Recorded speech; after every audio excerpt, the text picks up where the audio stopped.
Bien, continuando con la serie de 52 días de Good News, hoy en su episodio número 23, ya casi llegando a la mitad del espíritu de esta serie, que es reflexionar por espacio de 52 semanas, no necesariamente continuas, pero sí relacionada al evangelio que se escucha, o en este caso que yo escuche, pues un domingo y luego de la asistencia a la misa, que ya lo he dicho en episodios anteriores, que no se sustituye, sino que es complementaria, es decir, es una actividad que todo creyente debería traer a su hogar: escuchar la misa, escuchar la homilía, escuchar esa primera parte de la Eucaristía, que se divide en dos: celebración de la palabra y celebración eucarística, y luego pues profundizar un poquito en los misterios, especialmente del Evangelio que se haya leído ese día.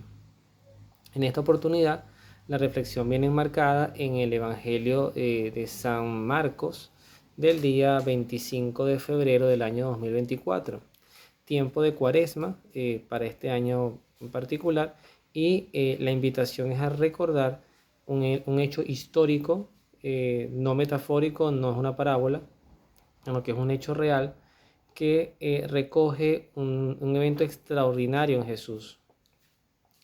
Yo me atrevería a decir que de Jesús se conocen muchos hechos extraordinarios: caminó sobre las aguas, hizo milagros, pero casi todo era hacia lo externo, es decir, hacia otros. Pero propiamente reflejados en él, la transfiguración y la resurrección marcan como dos puntos muy centrados en la divinidad de Cristo.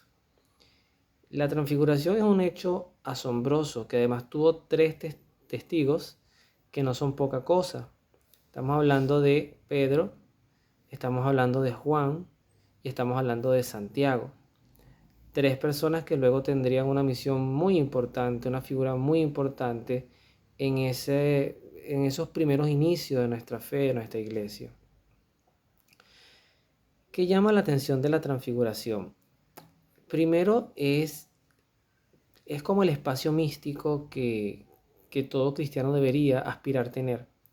Se dice que luego de una vida de muchas mortificaciones y sacrificios, donde inclusive la persona que realmente se toma en serio esto de la santidad, no la santidad entendida como ser famoso, tener seguidores o inclusive que Dios haga milagros a través de ti, sino la santidad es una renuncia absoluta al mundo. Y yo lo decía en estos días en otra de las series, que es la de Opinión de un Laico, donde yo hablaba que el cielo no era para seres humanos, era para santos. Ahí lo pueden quizás ver y entender mejor lo que quiero decir.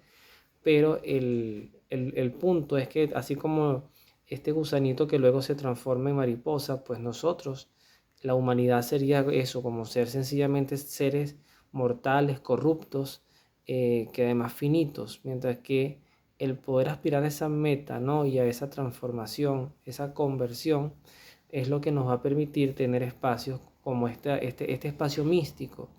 Nos podremos dar cuenta que ese Jesús con el que caminamos día a día, que además lo proyectamos como un amigo, como un Dios cercano, pues un día se te revela tal cual es. Hay un episodio que está también en el libro del Éxodo, cuando Moisés baja del monte Horeb, si no me equivoco, luego de este tema de las tablas y los mandamientos y el becerro de oro. Y bueno, hay un punto en que Moisés baja de haber contemplado mucho la presencia de Dios, nunca viendo su rostro. Eso es importante recordarlo, porque Dios le dijo a Moisés que ninguna persona podía ver su rostro y permanecer con vida. Pero ese elemento de haber estado tanto tiempo con Dios, cuando él baja, la gente ve que el rostro de Moisés brillaba. Y es muy parecido a esto de la transfiguración. Es una transformación dentro de tu propio ser, tu propio cuerpo, que ya no es el mismo. Y lo mismo ocurre con el cuerpo de Jesús resucitado. Es un cuerpo transfigurado, es un cuerpo que, fíjense, que no era fácil de reconocer, porque las personas lo veían, pero claro, tenían dos puntos en contra para poder reconocerlo. Lo primero es que lo habían visto morir. Y este tema de la resurrección, si bien algunos lo predicaban y otros no, pues no había muchos ejemplos que se pudieran tomar. Habían ejemplos, pero no es lo mismo como cuando uno te lo cuenta, cuando lo vives. Y el otro punto importante, ciertamente, es la humanidad de Cristo. O sea, es como que una persona con la que yo comí, conviví, lo vi molestarse, lo vi alegrarse, eh, lo vi llorar. Entonces ahora resulta ser que está resucitado y es Dios. Es como complejo. Por eso todo esto lo fueron procesando mucho mejor los apóstoles ya es el momento de Pentecostés, cuando el Espíritu Santo desciende y les da esa iluminación para poder tener toda la fuerza y la valentía, sobre todo en esos tiempos tan difíciles, de anunciar la palabra de Dios. ¿Qué ocurre en la transfiguración? Pues sencillamente fueron a orar estos 4 personas, incluyendo a Jesús. En la transfiguración, pues se aparecen con Jesús 2 personas además que son muy importantes en la tradición judía, que era Elías representando a los profetas y Moisés representando la ley. Hay personas que a veces dicen que con la muerte se acaba todo, o que cuando morimos quedamos como dormidos hasta la resurrección. Sin embargo, vean este episodio, no le pierdan la pista, porque Moisés y Elías estaban con Jesús y dice el texto conversando con él. Entonces era una presencia activa. Eran seres que aunque ya no tenían sus cuerpos, aunque Elías, dice el texto, que subió al cielo en una carroza de fuego, y el cuerpo de Moisés, pues nadie sabe dónde está, y hay una lectura de una de las cartas que está en el Nuevo Testamento, no recuerdo si es la de Judas, de esa sí les voy a pedir disculpas por no tener la precisión, pero sé que hay una carta, o es la de Pedro, que habla de cuando San Miguel se disputó el cuerpo de Moisés con el demonio. Entonces pareciera que estas dos figuras son cuerpos protegidos, son cuerpos que fueron separados, como pasó con María Santísima, de este plano terrenal. Pero no entro en ese terreno. Lo que quiero entrar es en el terreno activo. Como decía Santa Teresita del Niño Jesús, quiero pasar mi cielo haciendo el bien en la tierra. Y esto refleja un poquito esa verdad. 2 personas que estaban fuera de esta vida ya, muertas, o sacadas de esta existencia, y no obstante están siglos después con Jesús en este monte hablando y conversando con él. ¿Qué es lo que dice Pedro, que siempre tenía esa particularidad de hablar, de soltarla a veces sin pensar? Pedro dice: maestro, qué a gusto estamos aquí. Hay otras traducciones que dicen: qué bien se está acá. Luego él habla de hacer 3 tiendas y bueno, eso parecía parte de la euforia del momento porque esas tiendas nunca las hizo. Pero voy a quedarme con la emocionalidad de Pedro. Hay personas en la vida que la pueden estar pasando muy mal. De verdad la pueden estar pasando mal. O hay momentos en que nos podemos sentir colapsados, cansados, fatigados, obstinados, etcétera. O sea, que de verdad nos sentimos fuera de nuestros cabales. Qué importante es este bálsamo que nos da testimonio Pedro, de que cuando nos sentimos así, pareciera que un antídoto gratuito, que no va a ser ninguna meditación oriental, no va a ser inscribirte en ningún gimnasio, no es que yo esté en contra de esto, pero no va a ser ninguna reflexión, ningún silencio, ninguna música metafísica. Pareciera que algo tan sencillo como apartarte y estar con Jesús o con Dios, pareciera un bálsamo importantísimo para que tu alma y tu cuerpo se relajen. En la vertiginosidad que tiene nuestra vida, lo vertiginoso que es nuestra vida, de correr para aquí, correr para allá. Cuando tú trabajas, vives en la ciudad y tu vida se enfoca de lunes a viernes y sábado también porque tienes mercado que hacer, y los domingos pues vas a misa de ñapa, pero de broma, y después en la casa, y prácticamente de 7 días tienes medio día de descanso a la semana, porque ni siquiera puedes decir que es un día completo. Pareciera necesario tomarnos en serio, vivir las experiencias como cristianos de alguna invitación de retiro que nos hagan. Emaús, que yo lo hice el año pasado, es una alternativa. Además, lo digo públicamente, no quería ir.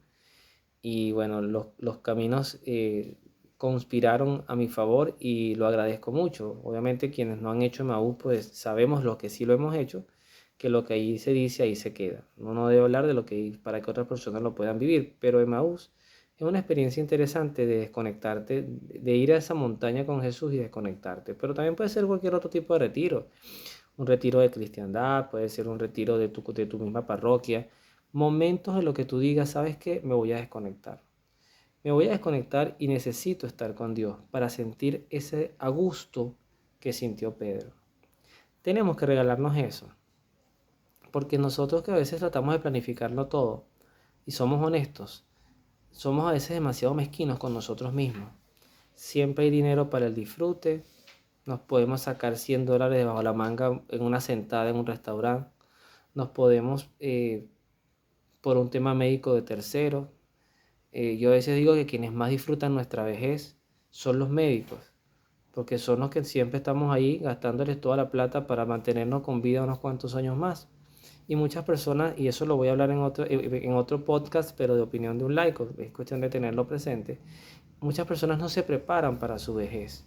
Y esto no solamente es en el marco de lo económico, sino también de todos estos preparativos, de hallar paz, ¿sabes?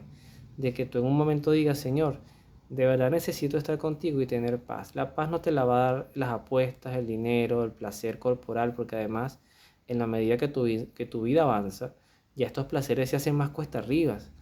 Por más que le tomes pastillas azules, blancas, rojas, de cualquier color, para cualquier cosa que se te ocurra, la realidad es que tu cuerpo va dejando de responder con la misma vigorosidad, con la misma animosidad que en la juventud.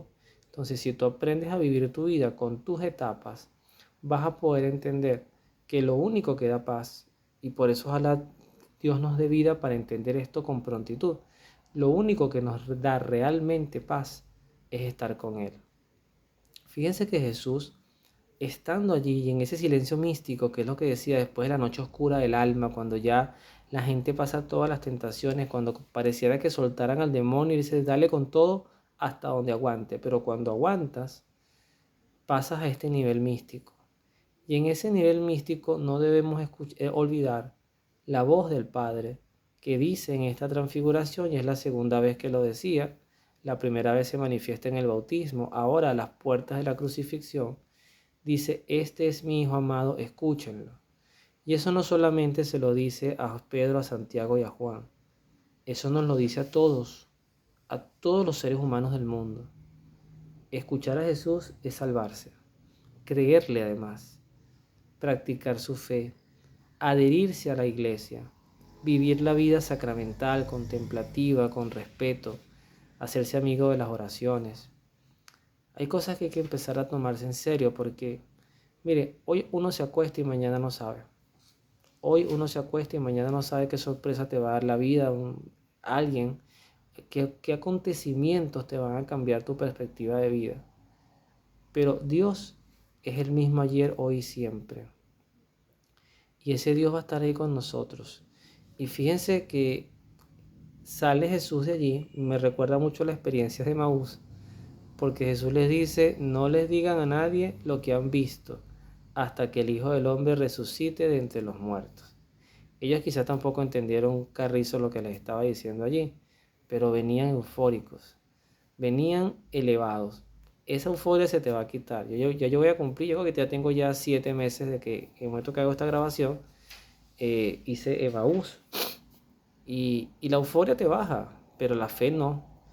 Y este tipo de apostolados pues se renuevan con esa invitación de creerte el hecho de que a Jesús hay que escucharlo, hay que compartir momentos con Él y hay que apartarse con Él.